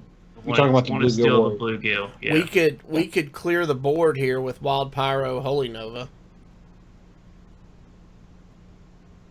Yeah, Okay, I think it's fair. I'm okay with that.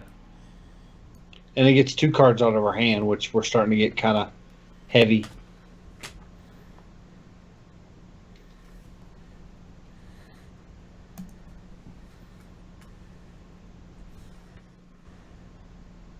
Let's see. If he has a bluegill, this is where he'll probably run it in. Tyrion. We need to top deck Entomb. Well, we got Shadow or Death for it. Yeah, it gives him the weapon, but that's not too much of a threat to us right now. So, what do you think about Power Word Shield the Pyro to pop his shield? Well, I guess that doesn't We don't really need matter. to pop the Yeah, we shield can if just we're going to death death it. it. But if we death it without healing our Pyro, we lose the Pyro. I'm okay with Power Word shielding the Pyro, just to see if we draw the Entomb. That's true. That's very Nibble that's a good call. says if we draw the Entomb, we have to save it for War Leader. Oh, that's right, because we only have one, don't we? Yeah, there is only one in this deck. So, what do you think about Power Word shielding and then Shadow Word deathing? That'll save the. Let's just go ahead, Priest of the Feast, and then Shadow Word Death. Okay. Do we want to? Yeah, okay. That works.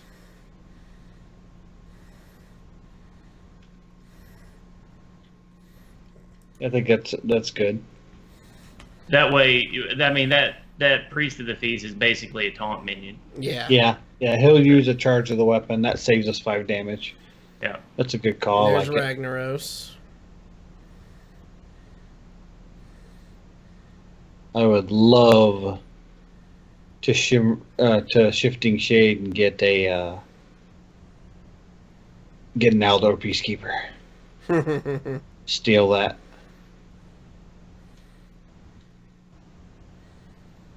Is he waiting for us to concede? Probably. Does he not watch our show?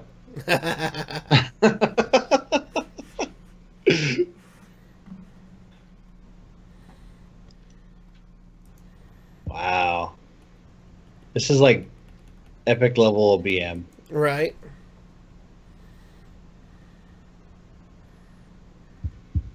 Maybe he disconnected. I think he's probably trying to decide if he wants to take Ashbringer to the face. No, he already used Ashbringer this turn. Yep, he used it to kill that's off right.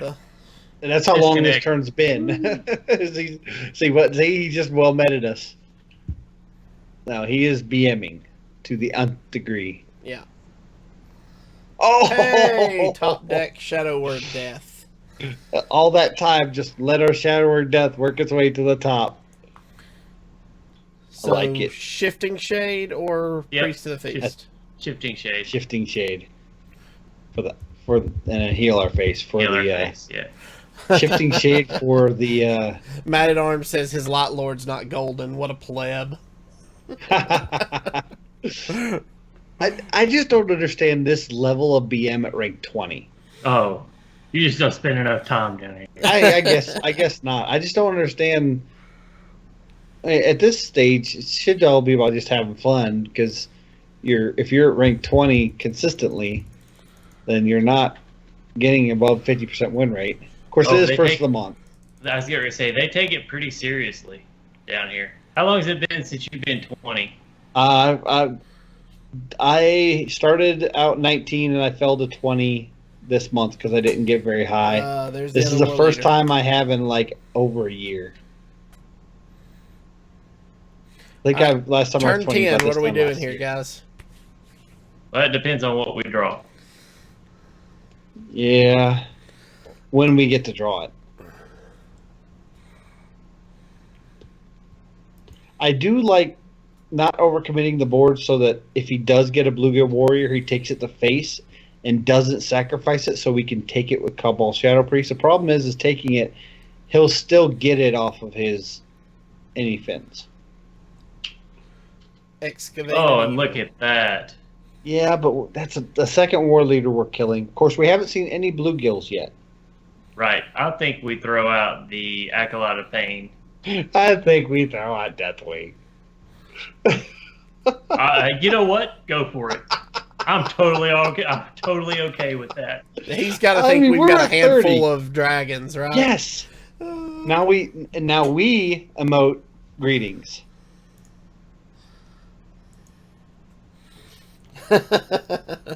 Blessings to you. And he has to be thinking, wait, if they've not emoted this whole time I've been emoting them, and they're just now saying that, they have a handful of dragons. It's definitely got him thinking. Well, he takes this long anyways. Yeah, but he had to have seen that it came from the museum curator. So? It's in his deck. there's the other Peacekeeper. This is not the Peacekeeper you're looking for, but it is. But it is. This one is. Oh, he's going face. So now Excavated Evil clears the board. Yeah, but that war leader gets cleared too, so both war leaders are down for anything. Yeah, if we top deck Entomb though, that would be the big. Which I mean, those war leaders don't matter until he gets the bluegills dead. Man, he has all night. Doesn't he have school in the morning?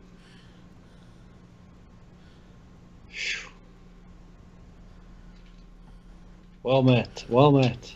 All right. Go ahead and thought still. Let's see if we get a Peacekeeper. Yeah.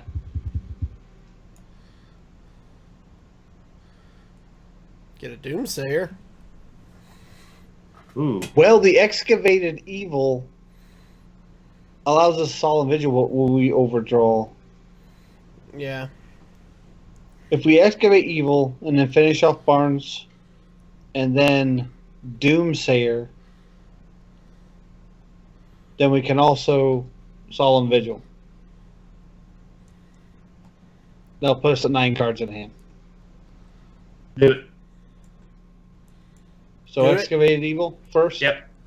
Excavated Evil. Or run the Barnes, either way. Either way.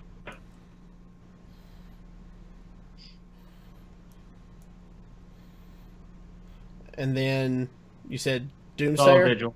Oh. Doomsayer, Solemn Vigil. Yeah, Doomsayer. Yeah, you could do it either way. That's fine. Ooh, nice. That's fine. That puts us at 8 cards. We're still good. Still didn't draw into our... I really like the idea of having 2 Entombs, but the one Entomb's kicking our butt. Equality Consecrate? No. Well, why would he... What? He's looking for the... See if we get the dragons. He was wanting us to dump dragons. Wrecked. Yeah, especially since he wasted his last charge Yep. of the weapon. All right, so this is this He's where watching we- the game. Yeah, He's not paying attention to this. He's watching the game. He didn't see that it came through museum curator. Yeah. So are we thinking Cairn Priest or Cairn Acolyte or... I mean, think we could Cairn, Priest, I think Coin, Power Word Shield. we've only seen one equality, right? Yeah. I think you Cairn Acolyte. Okay. Okay. He is well metting every turn right at the end of the rope. Mm-hmm. There's the other Doomsayer. Oh, Do we Doomsayer? he's not played Bluegills yet. We're going to keep that. Okay. Yeah. So Cairn Acolyte Cairn Acolyte, Power Word Shield. on the Acolyte. Yeah. Yeah. It puts it out And there's of through N'Zoth. Silver Ring. Hey, there's N'Zoth. Have we used Sylvanas yet? No. No. Okay.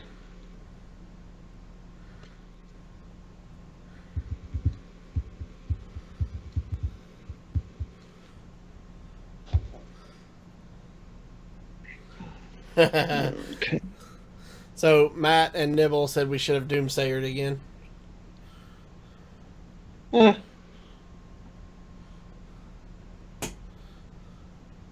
It's sometimes it's hard to find time for the second Doomsayer. There's merit in that. So what's our turn this time? Since we have time to think about it. Yeah. I'm not I sure. think- What do you think? I think we deny as much of that draw as possible. Do we take? It'd be dangerous to take the Acolyte, I think. We could take the Loot Hoarder. We could take either one. We'd want to kill the other two, though. So what do you think about run Karen into the 1-3 or There's Sylvanas. yeah? All right, guys. So what's the play? Do you want to cobble one? If we Cabal Shadow Priest and Acolyte, we need to get as much out of our hand as possible this turn. And we need to clear the whole board. So we'd run our Acolyte into his Hoarder or his Dude and then clear the other one. How many cards do we have left? We got to be running kind of low. 10. He's got 14. I say play Sylvanas. Okay? And That it? then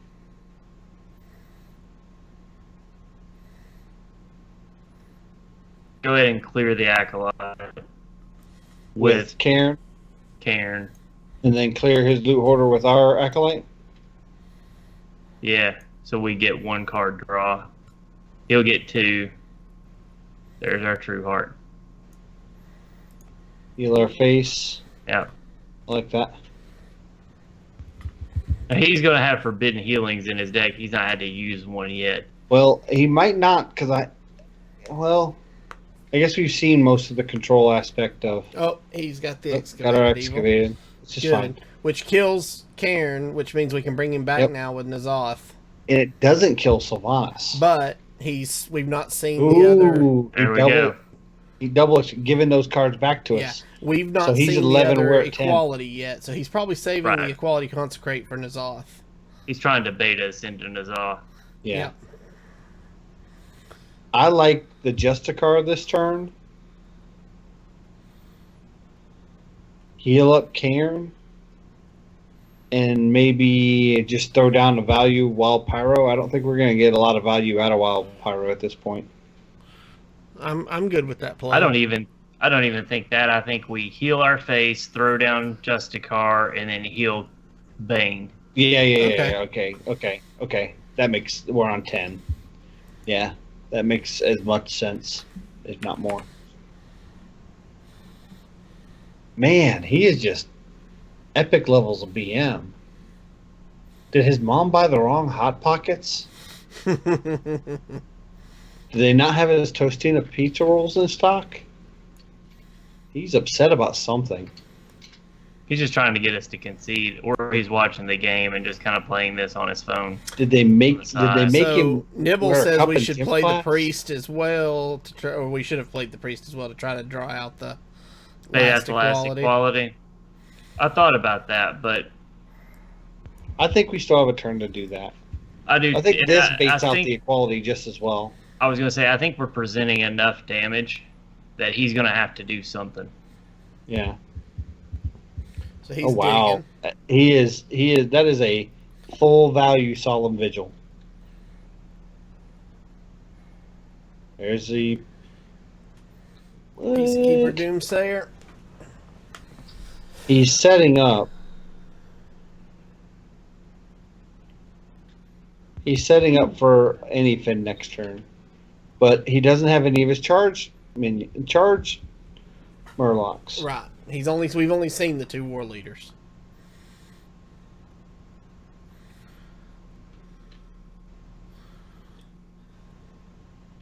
So He is bouncing over cards in his hand. yeah. So what are we thinking here? If we top deck Pain, do we kill off the Doomsayer?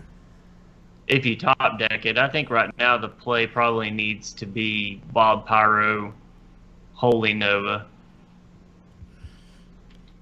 Do we hit the? We hit the Run Bane Doomsayer into first the with 07 Bane. Wild Pyro Holy Nova? Yes. That's what I would do first.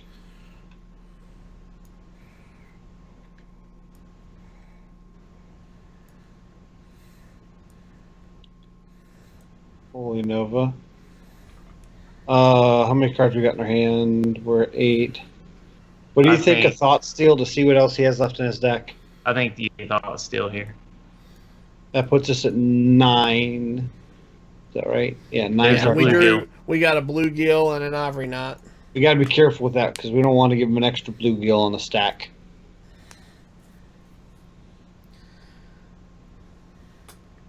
Our Pyro Equality?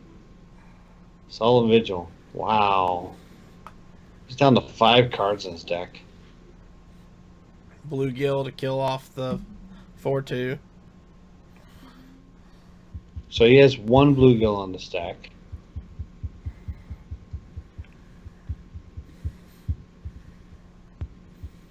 We need our Entomb. And we don't need to put anything down on the board. I think this turn we Ivory Knight and Doomsayer. Okay. Okay.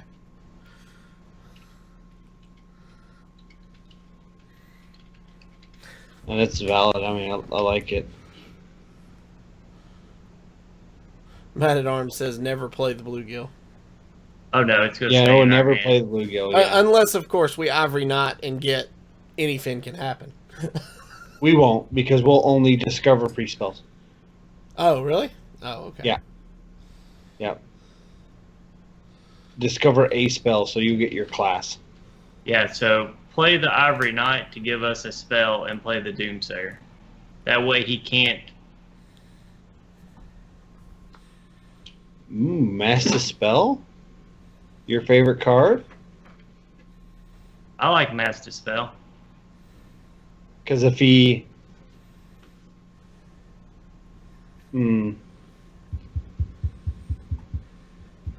Yeah, I like Master Spell. Yep. Master Spell. That gives us what, 10 cards? So we have to burn one, right? Well, no. The Doomsayer will put us down to 9. Yeah. I mean, we could burn the coin if we're getting worried, but there's nothing to make us draw a card.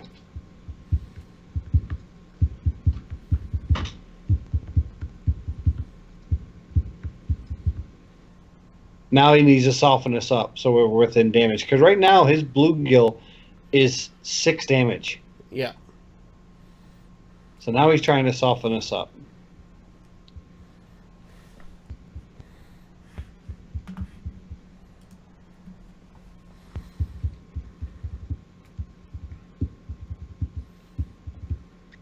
got Excavated Evil. We can Mass Dispel Excavated Evil in the same turn. Yeah, but it still puts all of his stuff back on the stack. Yeah.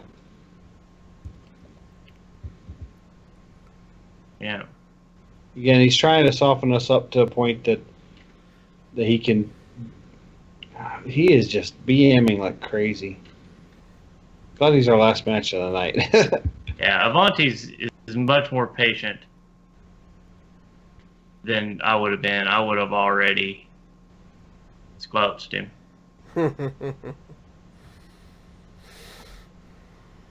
All right, so what's our play here? There's the Entomb for trying to see how much we can. Nibble heal says and at dump this our point hand. we should probably just play N'Zoth. Yeah, I think he's probably right. Yep. I like just that. worry about him killing off the other bluegill and us not getting a chance to entomb it. Oh yeah, we got the dragon again.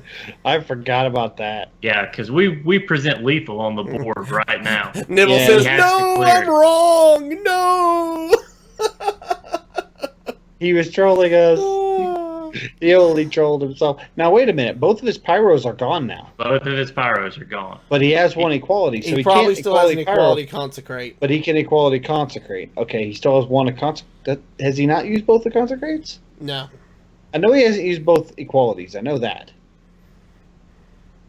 I'd say he's thinking about his play, but like I said, he's probably asking his mom for another Diet Yoo-Hoo and some more Totino's pizza rolls.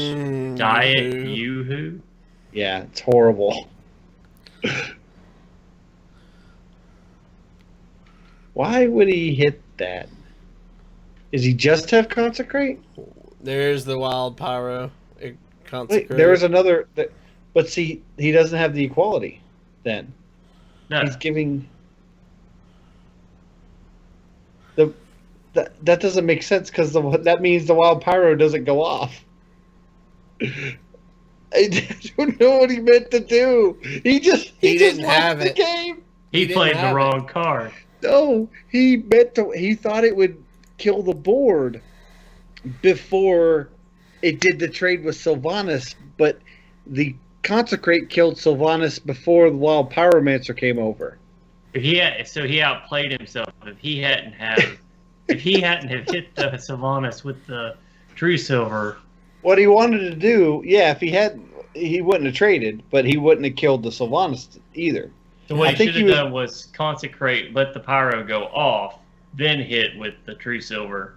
Yes, he was wanting to That's funny. he was wanting to make sure that the wild pyromancer died and Sylvanas died, but it didn't go off because it was on our side of the board. Yeah, exactly. And therefore it didn't kill the. Oh, I hope he enjoys the World Series and his mom tucks him in at night. So Good Lord. That You're was fun. brutal. Are we Hey, opening a but they pack wrote tonight? that much. Do what? There we go. I was going to say, are we opening a pack tonight? I don't know. I can only see the chat that I don't want to see. Oh, yeah. There you go. Oh, you got an epic. Yep, Ancient of War. Hey, Hey, that's what I got in my brawl pack today. Hey, that's exactly the rare I got in my brawl pack today. That's funny. So, all right, guys, that's going to do it for us this week. We've run a little long. I don't know why. There's a shocker. I don't know why when we got some 12-year-old that's roping every single third. Yeah. So, all right, guys. Way past his bedtime. It's way past Forsika's bedtime. I know. All right. If you guys have any questions or comments about the show, please email us at heropowerpodcast@gmail.com. Do us a favor and please hit that subscribe button below on YouTube if you've not done so already, and give us a follow on Twitch to be alerted as to when we go live. And for more details about the tournament that's coming up, or if you want to help improve the show, just check out patreon.com/heropower. And I want to throw a huge thank you to our chat. As always, our chat is awesome. So you guys come join us in our chat. We have a lot of fun. every Wednesday night at 7:30 on Twitch. As Eastern always. time. That's right, 7:30 Eastern time. All right, guys. Until next time, good gaming. And Diet and Yoo-Hoo don't go together.